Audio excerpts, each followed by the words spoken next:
ఇప్పుడు ఒక పేరు తీసుకుందాం. మనం రవీంద్ర అనే పేరుని తీసుకున్నాం.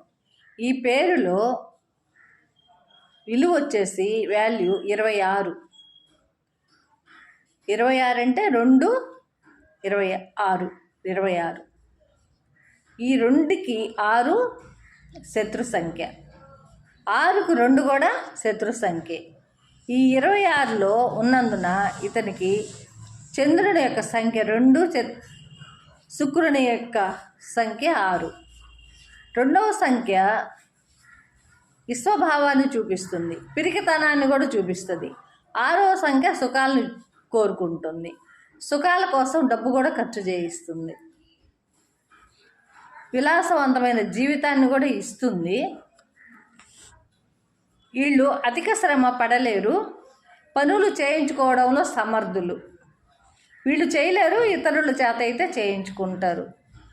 కుటుంబ జీవితంలో కానీ ఉద్యోగ జీవితంలో కానీ సమర్థవంతులుగానే ఉంటారు.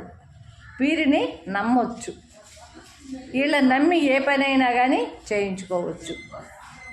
ఇది రవీంద్ర అనే పేరు.